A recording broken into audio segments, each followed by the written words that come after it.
Mancherial MLA Diwakar రావు ఆధ్వర్యంలో మంచిర్యాల జిల్లా CCC corner వద్ద తెలంగాణ బొగ్గు గని కార్మిక సంఘం నేతలు కేంద్ర ప్రభుత్వ దిష్టిబొమ్మను దగ్ధం చేసి నిరసన వ్యక్తం చేశారు. అనంతరం ఒక్కరోజు నిరాహార దీక్షను చేపట్టారు. ఈ సందర్భంగా వారు మాట్లాడుతూ కేంద్రంలో బీజేపీ ప్రభుత్వంపై తీవ్ర స్థాయిలో ధ్వజమెత్తారు. సింగరేణిని నట్టేట ముంచేందుకు కేంద్రం ప్రయత్నిస్తోందని టీఆర్ఎస్ ఎమ్మెల్యే దివాకర్ రావు విమర్శలు గుప్పించారు. ప్రధాని నరేంద్ర మోదీకి సన్నిహితుడైన అదానికి బొగ్గు బ్లాక్లను కట్టబెట్టేందుకు మోదీ ప్రయత్నిస్తున్నారని ఆయన ఆరోపణలు గుప్పించారు. తెలంగాణ రాష్ట్రానికి కేంద్రంలోని బీజేపీ ప్రభుత్వం అడుగడుగునా అన్యాయం చేస్తుందని ఆయన మండిపడ్డారు. ఇప్పటివరకు ధాన్యం కొనుగోలు విషయంలో రైతులను నట్టేట ముంచిన బీజేపీ ఇప్పుడు సింగరేణి కార్మికులను కూడా నట్టేట ముంచడం కోసం ప్రయత్నాలు చేస్తుందని వారు విమర్శించారు. తెలంగాణ రాష్ట్రంలో ఉన్న సింగరేణిలో కోల్ బ్లాక్లను వేలం వేయొద్దని 3 రోజుల పాటు కార్మికుల సమ్మె చేస్తున్నప్పటికీ కేంద్రం నుంచి ఎలాంటి స్పందన రాలేదని ఆయన విమర్శలు గుప్పించారు. తెలంగాణ రాష్ట్ర ప్రయోజనాల గురించి బీజేపీ నేతలు మాట్లాడడం లేదని వారిని నిలదీయాలని వారు డిమాండ్ చేశారు. ఈ కార్యక్రమంలో టీబీజీకేఎస్ అధ్యక్షులు వెంకట్రావు, ప్రజాప్రతినిధులు, సింగరేణి కార్మిక సంఘం నేతలు పాల్గొన్నారు.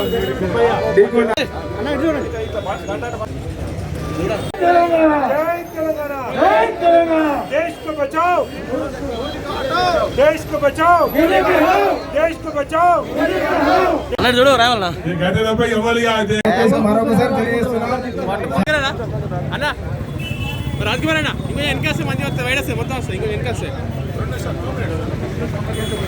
అన్నా ఇద్దరు ఒక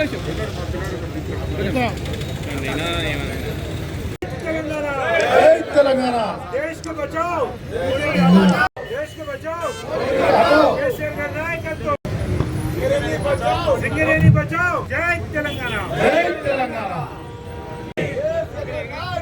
वर्धिल्लाली वर्धिल्लाली सिंगरेणी कार्मिकुల ఐక్యత, केसीआर గారి నాయకత్వం క్రమానికి సంఘీభావం కూడా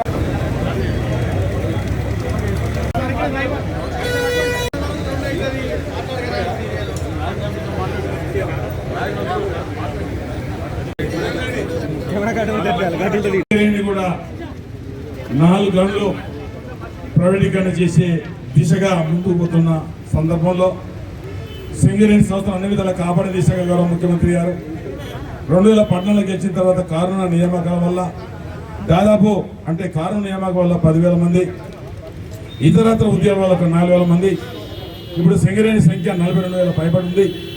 ఒకవేళ ఈ 16,000 మంది రాకపోతే ఈనాడు సింగరేణి 24,000కే పరిమితం అయ్యే సందర్భాలు.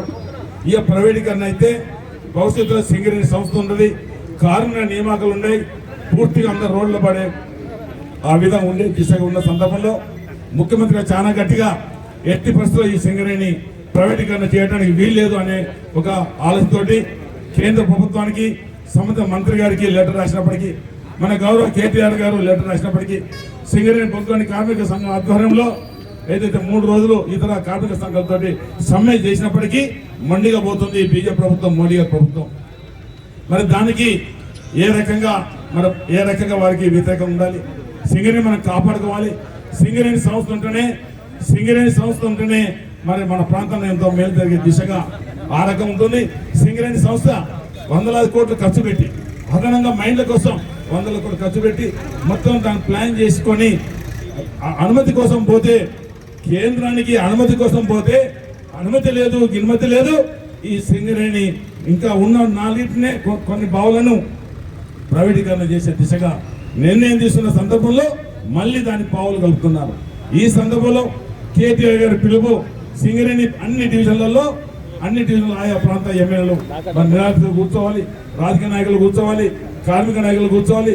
మేము కూర్చోవడమే కాకుండా మన సంబంధిత మంత్రులు కూడా, గౌరవ మంత్రులు కూడా ఎక్కడెక్కడ శిబిరాలు ఉన్నాయో అక్కడక్కడ ఆ శిబిరాలని సందర్శించి మద్దతు తెలిపే దిశగా మన జిల్లా మన రాష్ట్ర మంత్రి గారు అనుకోండి, మన జిల్లా మంత్రి గారు అనుకోండి, ఇంద్రకరణ్ రెడ్డి గారు కూడా ఈరోజు శ్రీరాంపురం కావచ్చు, మందమరి కావచ్చు, బెల్లంపల్లి కావచ్చు, సమయం దొరికితే బహుశా ఆసిఫాబాద్ ప్రాంతంపై కూడా సింగరేణికి మద్దతుగా ఏదైతే కేంద్ర ప్రభుత్వం నిర్ణయం తీసడానికి వ్యతిరేకంగా మేము సైతం మీ ఎంట ఉన్నాం. ఈ కార్మిక సంఘాలు ఒక్కటిగా ఉంది 3 రోజులు సమ్మె చేసినప్పుడు సందర్భంలో కూడా కేంద్ర ప్రభుత్వానికి తెలిసి వచ్చింది.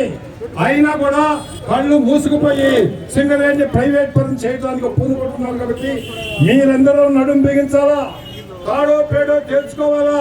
మన శక్తియుక్తులన్నీ దారిపోయేలా అవరికి అవసరమైతే ప్రాణత్యాగాలు చేసైనా కేంద్రంలో ఉన్నటువంటి బీజేపీ ప్రభుత్వాన్ని ఎదుర్కొని నిలబడాలి. మనం రాష్ట్రాన్ని సాధించుకున్నాము. అదే రకంగా కేంద్ర ప్రభుత్వ తప్పుడు విధానాలకు వ్యతిరేకంగా కోల్ మైన్స్ ఎట్టి పరిస్థితుల్లో కూడా మరి ప్రైవేట్ పరం చేయడానికి వీలేదు. ఈ ప్రాంతంలో ఏ బొగ్గలు వచ్చినా సింగరేణికి ఇవ్వాలని నినాదంతో అందరూ ఒక్కటై పార్టీలకు అతీతంగా యూనియన్లకు అతీతంగా ఒక్కటవుదామని పిలిపిస్తే సమ్మె విజయవంతమైంది. మళ్ళా కూడా చెప్తున్నాం, కలిసి వచ్చే కార్మిక సంఘాలు కలుపుకుంటాం. అందరి సోదరులకి మళ్ళొకసారి చెప్తాం, చరిత్రాత్మకమైనటువంటి వీరోచిత పోరాటాన్ని కేంద్ర ప్రభుత్వానికి వ్యతిరేకంగా, బీజేపీ ప్రభుత్వానికి వ్యతిరేకంగా, నరేంద్ర మోడీ గారికి వ్యతిరేకంగా సమ్మె చేసి కేంద్ర ప్రభుత్వం కళ్ళు తెప్పించాలా, సింగరేణి సంస్థను కాపాడుకోవాలా, సింగరేణి కార్మికుల హక్కులు కూడా కాపాడుకోవాలని తెలియజేస్తూ ఈ మంచిర్యాల ఏరియాలో మరి దివాకర్ రావు గారి నాయకత్వంలో, ఎమ్మెల్యే గారి నాయకత్వంలో మీరు ఇంత పెద్ద ఎత్తున మరి నిరసన దీక్ష చేయటం చాలా